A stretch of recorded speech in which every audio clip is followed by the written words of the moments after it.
Ang panay na nga ang nakapanood sa pagganap ni Will Ashley sa isang comedy drama film at ni Dustin Yu sa isang horror film. Dahil dito ay hindi maiwasan ng fans na ikumpara ang husay ng dalawa sa isa't isa kung saan sa nila ay kinabog ang mano ni Will, si Dustin sa actingan. O ito na nga, magitin na natin ang mga pelikula. Okay. Si Will Ashley sa pelikulang Bar Boys After School, samantalang si Dustin Yu sa Shake, Rattle and Roll, Evil Origins. Oh. So kasi ang nangyari, BFF, eto drama-dramahan dun di ba? Ibig sabihin, kaya nga sinasabi mas mahusay si Will dahil na-nominate pa siyang best supporting actor yata, di ba? Actually, ang sabi Sa nila, MMFF. doon sa pelikulang yon, pwede rin daw siyang manalo Manalo. Best Supporting Actor doon. Na-nominate siya. Ibig sabihin, napansin siya doon. Ibig sabihin yun talaga, may acting siya, may ibubuga.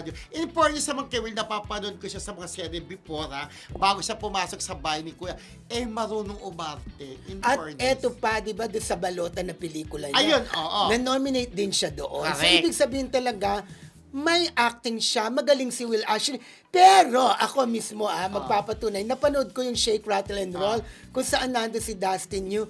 Aba, sabi ko kay Kuya Noni, nakaka-arte pala si si Dustin Yu. In fairness, marunong din umarte naman si True. Dustin kasi ang dami na rin naman niyang nagawang serye. Correct. Di ba dapat sasama ko sa inyo ng Kuya Noni? Oo, di ba? hindi ka sumama. Hindi ako nakasama kasi sabi ko may lakad ako. Pero yun nga, di ba? Siyempre, kinukumpara yan dahil nga ang nangyari parehas silang naliligtin kay Bianca. At saka Kaya una naman nag-artista si Will Ashley kay Dustin, di ba? So parang si Dustin, bago-bago pa rin naman na maituturing. Pero sabi ko nga, nakaka-arte na siya. Oo, pwede na siya talaga.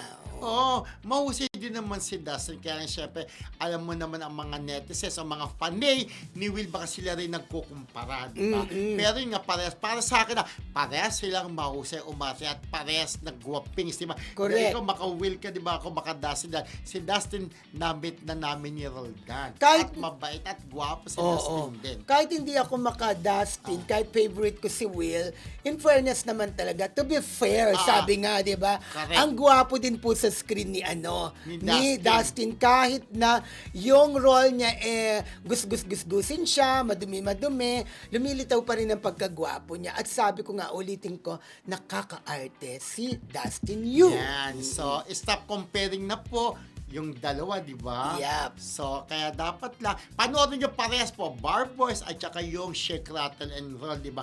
Para makita nyo kung sino ba ang Kaya depende minsan yun sa sa role na binibigay di ba? Kagaya kay Papa P at saka kay Joshua, ang binigay niya role, parang mas napansin tuloy si Joshua kasi yung role niya, siya yung talagang ang ganda ng role. Although magaling din naman si Papa P, kaya nga kinumpara din sila na parang nilamon ni Joshua, si Papa P.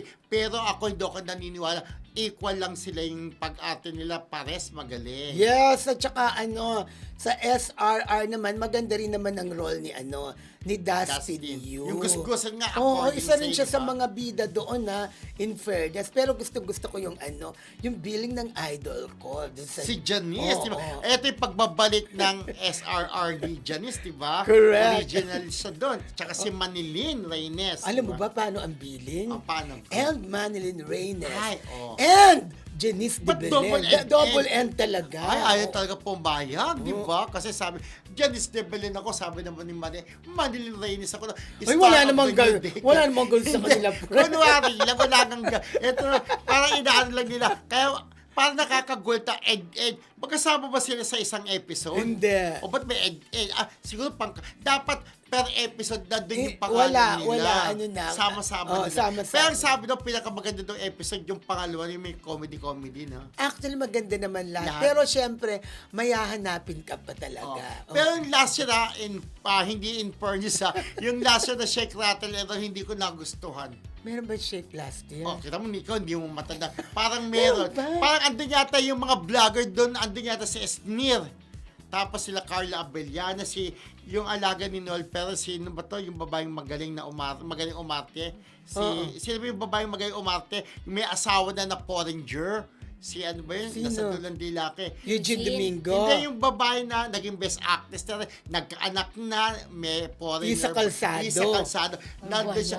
Diyos mio, so Cristo, hindi ako naganda yung Pero lasa ng friend, Sheikh Rattle. Ngayon, ang ganda daw. Hindi siya ano sa MMFF. Pinalabas Ayaw yung Shake, nga. Rattle and Roll na yung regular. Ang ano. sabi ko, Regular lang. ang sabi ko na, Yan yung pala naman. nakarang daw, dati, kako, yung nakarang SRR, na hindi ko naman sinabi na ente sa Film Fest ay hindi daw kagandahan. Ganon? Oo.